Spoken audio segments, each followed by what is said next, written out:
Heather Kawamoto, it is very exciting to have you here as part of the RCM Innovators series. Thanks for joining us. Thank you and for inviting me. So I have been watching your career for, I think, darn near a decade, and you have been pioneering many fantastic innovations in this field. I'm excited to have you on the show because you have built a strength, a personal capacity to drive innovation in the companies that you've been a part of. And I want to hear about this, right? I want to hear how you've made this happen, why you've made this happen, and just kind of get into your process so that providers can get a little of the magic, right? How have you made this happen? So first of all, I want to hear from you. Why do you think innovation matters in this field?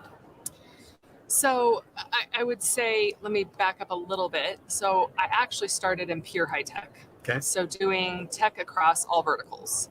And I think what that exposed me to was ways in which other verticals, be it financial services, retail, manufacturing, we're using technology that healthcare isn't. And so then when I really started to come to healthcare as 100% of my mission and vision, I realized, why are they not using this that everyone else is gaining tremendous efficiencies with every single day? Yeah. And there's such a need, and there's more of a need now than ever. And so that's really been where my passion has been. Is this isn't, quite honestly, an endless opportunity for improvement. Yeah. And so that's what So people have said healthcare is 10 years behind. Some people have said it's 20 years behind. Why are we so far behind? It's hard. So I do think there is some legitimacy to that. I think providers sometimes sort of hide behind that a little bit. Like, this is really complex, and I think people don't understand how hard this is. It is, but we have fantastic emerging technologies and have really seen that come in the last 5 to 8 years with artificial intelligence, machine learning, robotic process automation, though that has been around for, quite frankly, for decades. Yeah. But application in the healthcare space, we've started to see really come to fruition in the last several years. So I think that's kind of started to open up people to, there is a there. Sure. There. We can actually start to see this, and we can start to see why we need it. And so I think they're opening themselves up to this as something that they're ready to explore. In the tech space, the space that you've come from, the process of innovation is a daily urgent process. In the provider space, I think coming around to that. In the tech space, the what's at stake, the answer to the question, what's at stake, why are we so aggressive about innovation? That question is clearly answered for those guys. If you were to answer the question, what's at stake for providers under the question of, do you need to be innovative, how would you respond to that? Now more than ever with the workforce management, which every single provider I talk to, that is number one priority. CEOs, CFOs, visa rev cycle, every single of them is being crushed by work management. In and out of healthcare, we're all feeling it, but they are feeling it more so than I think other industries, because they're fatigued from spending the last 3 years fighting COVID. And so I think they are coming to accept that this is technology and innovation is really their only way out of this. They're never going to be able to hire enough people to manage their operations the way that they've been accustomed to over the last several years. And so I think they're starting to accept technology is the best way. I get you there. Now we look at organizations like Amazon, CVS, Walgreens making an attempt, right? Trying to penetrate into capturing patients. Innovative companies, right? And I think that they've had maybe a couple false starts, but I've heard before that they're coming. Yeah. Tell me more. So I think it's important to orient around the fact that those companies were built with a consumer at center. And so everything that they've done in their business operations, the technologies they use, the way that they market to those individuals is with that consumer in mind. Okay. Not sure in the healthcare space we have always done the best job. I think from a clinical perspective, obviously the patient is at the center of care. Yeah. But I think from a day-to-day business operations, I think there's a lot of ping-ponging sometimes with the patient and between the payer and the provider. Oh, sure. And we haven't really structured our systems and technologies and the way we engage with patients with them at the center of it. And so what we're feeling is patients, I think this has been exacerbated by COVID. So, we all got used to ordering Uber Eats for a house and Amazon to deliver something 3 days from now, and Shopify, and everything's at our feet, like at our fingertips. Healthcare, they are now starting to expect, why do I have to wait 8 weeks for an appointment to get my kid for their checkup? Why do I have to wait 6 weeks to see a dermatologist? And then they're starting to realize there's a whole lot less friction if I just go to CVS. Yeah. Or if I just go to Walmart. Yeah. And I think that's a good thing. I think it's making them realize, and one stat is lifetime value for a patient is $1.4 million. Wow. So every time you lose a patient because they can call and get their child in for an earache into the CVS Minute Clinic this afternoon, that is potentially $1.4 million you are losing, because that individual may say, you know what, I'm not going to bother with the health system anymore, who have had maybe a long-standing trusted relationship with. I'm going to go where there's less friction and it's easier, and I understand, maybe what I'm going to owe a little bit more clearly. And so I think providers now are starting to realize, in conjunction with the workforce management and patients and consumers being a little maybe less loyal, that they have to really do something differently. They really have to take a new approach. So I would say it seems like providers kind of got the sense that they have the capacity to react to urgent situations. I heard you were talking about, COVID taught them this, right? Yes. They had to respond very quickly to an urgent situation. Yeah. And as you talk about the potential to lose $1.4 million for every patient who decides this was a better experience for me, that's the urgent situation, maybe I would say, on the horizon. So as provider organizations consider, are we innovative? Do you have guidance for how that organization can self-evaluate and bring that kind of intellectual honesty to the question, am I ready for this? Have I set my organization up to be innovating at the level that I need to deal with this crisis on the horizon? So I think there's a couple of approaches. I think you can look internally and see, do you have resources that maybe have a propensity? There might be people within the IT organization, or it could be somewhere else. And maybe they've come to you and said, I think if we instituted this process change, or if we brought this technology in, it might, we might be able to realize these types of benefits from that.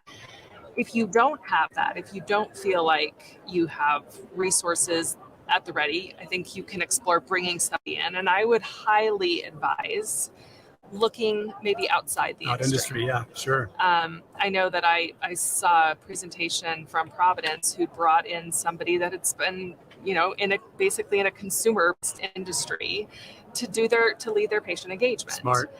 And so they're coming at it with the lens, again, as the consumer at the center. Yeah.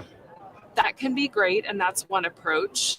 Or you could look to a vendor. You could look to a trusted partner to maybe help you, get some of those ideas, or potentially consultants. I think there are a few different paths to go, but I think you need to figure out what is the best path based on what you're trying to accomplish, the resources that you have access to, and what is that long vision? Is it that we want to try to accomplish something in the short term, in the next 6 months, while we, plot out our next 3 to 5 year plan? Or have you already started to build that 3 to 5 year plan, and now you need to find out what's the best way I'm going to realize that? So when you mentioned vendors a moment ago, and really it says a classic, it takes two to tango. I see vendors, they have the enthusiasm, the energy, the pilots, the processes to foster innovation, to drive it. And I believe that exists on the provider side, but there's a how do you meet together and really foster a strength of innovation, not having just a transactional vendor relationship, but a partner vendor relationship. Do you have guidance for providers on how to really lean into the opportunities that exist, the innovative opportunities that exist between providers and vendors? So I think understanding and being honest with that vendor. What do they think they do well? Yeah. Because the reality is, very few vendors Yeah. are the absolute best in every Sure. single thing that Totally. they do. I think there is a movement for providers to go to, less vendors that cover more, just because, Yeah. as I kind of mentioned, the security risk, Totally. that's a huge win when you don't have to use 20 vendors and Right. you can actually use 6. Yeah. Every single vendor is potentially a point of risk. Mm-hmm. So if you can get 1 or 2 vendors that cover the majority of what you need, Yeah. that's going to be huge. So having a candid dialogue. Maybe you really excel in the analytics space, but maybe you're not quite as strong in, claims follow-up Sure, or, yeah. or something, and see if that aligns with, well, that's great, because we feel like we really want to invest in understanding our data and how we use that better and how it drives our business decisions, Mm-hmm. and then accepting where you can potentially make those trade-offs. I think that's one. Does that vendor's values align with yours? Well, yeah, sure. Very And important. I do think there is some of that. And we actually are seeing that more with providers that we're engaging with, and they're asking, what is your organization's values? Mm-hmm. And does that align with ours? What's your roadmap? Where do you see your organization? It isn't just where do you see your roadmap 12 months from now? Sure. Where do you see your organization 3 years from now? Yeah. And does that align with what the provider sees long term? Because most organizations have a 5+ year plan. And do you see that provider or that vendor relationship being able to manage through that whole evolution? Are they realistically heading in the same Right. direction? Exactly. What I really find promising about the healthcare space is that providers are generally cooperative. It's not a super competitive provider to provider kind of space. So I see a lot of cross pollination of ideas and that type of thing. Of course, on the vendor side, maybe not so much. Is it realistic that a provider can seek to create some kind of an alliance across their vendors to manifest a 3-year vision or 5-year vision? Is that something that you've ever seen a provider do? Absolutely. And we get a lot of providers, and I am super happy to facilitate this. We get a lot of providers that say, who else are you working with that's like us? And I'll say, let me call them up. Yeah. Let's get a conversation going. Great. Because they can share what went well and maybe what would they do differently next time. Sure. And I actually want providers to know that before they enter into a relationship. Yeah. Because that transparency sets the foundation for a better relationship long term. Totally. And I think they learn, and we want it to be the best experience for them. So if they can learn from, a provider that we've done an engagement with 2 years ago, and they were very similar in terms of what they were setting out to achieve and maybe where some of their challenges were, everyone's better for it. And they, a lot of times, continue that relationship, far after, we work with them, we find out that they're collaborating on a regular basis and sharing information, which is great for everyone. That's what you want to see happen. So we've talked about what to look for in a vendor, right? To really get a sense that I'm going to be able to arrive at this if I'm aligned with this vendor. What do you look for in people? What do you look for in people if you're trying to bolster the strength of innovation inside your organization? What do you look for, and how do you find it? I think some of that's a cultural. You need to start to establish that from a cultural perspective. Okay, that doing the same thing we've always done yields the same results. Yeah, sure. And so can we all acknowledge that we would like to be in a different place 2 years from now than we are today? So are we aligned with that? Are we starting from the same place? Sure.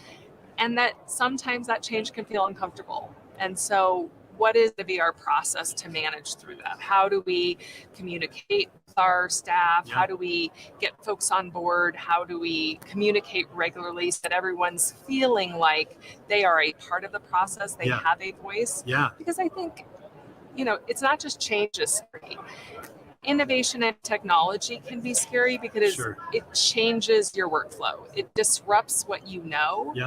And healthcare is adapting to a lot, on a pretty regular, it's a lot that they have to adapt to.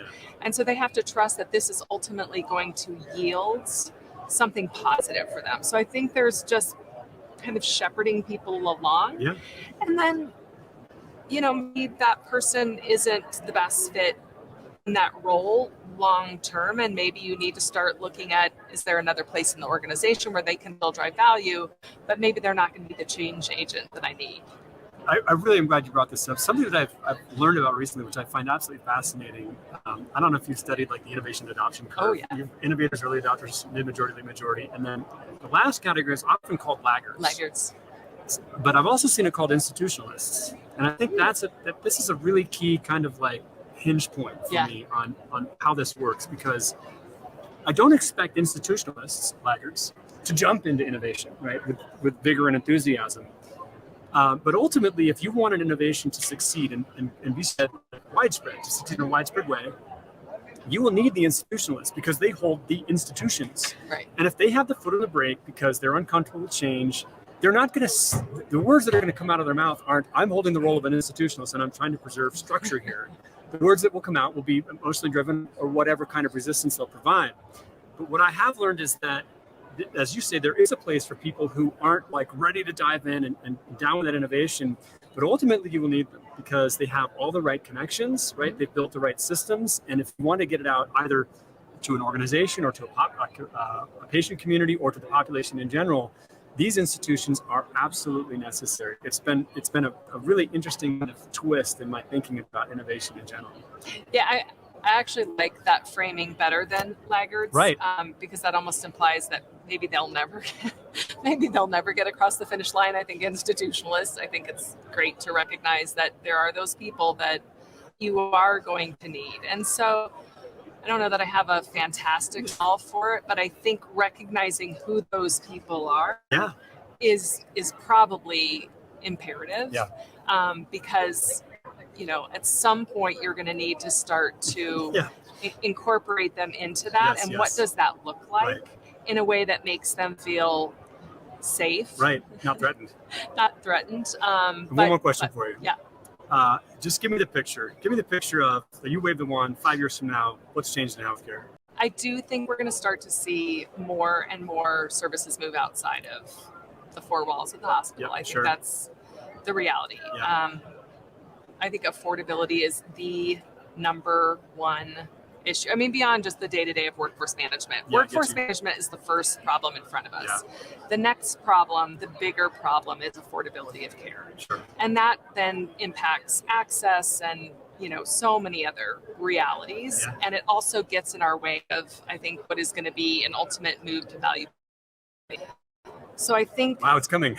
It is coming. And it's coming much sooner than I think for some organizations. Some organizations are really, they are there. They want to be there. And the next year, the next 2 years, they want to be there. So I think affordability is really going to change the course of it. And so I think providers have to get creative because inpatient stays are a big source of their revenue. And so what does that offset look like? How are we going to engage with patients in a way that still protects our margins, which is going to be a creative endeavor? And is that technology? Yeah. Is that more telehealth engagement? Is that more different types of services that you offer that are more on perhaps the preventive, long-term preventive path? So that when you do move to value-based care, you have potentially a healthier population. Yeah. Are there things you can do to engage those patients in their actual health that maybe gives us some revenue? I think those are things that we need to start. I expect providers are looking at very seriously, and they're being talked about here as patient engagement. It's not we're not looking at it. They're really looking at it. It's coming, and they're really looking at it and trying to figure out how to. They have the foot in two boats, but how do we really start to prepare ourselves for the inevitable, this change that's coming, and how do we do it while keeping our patients? Yes. And that is something that I think providers are really starting to take a hard look at. They know it's the right thing to do. Heather, I really appreciate the insights that you brought to this series. Thank you. Your prowess in innovation is so strong. Thank you for sharing your intelligence with us. Absolutely. I appreciate it. Thank you.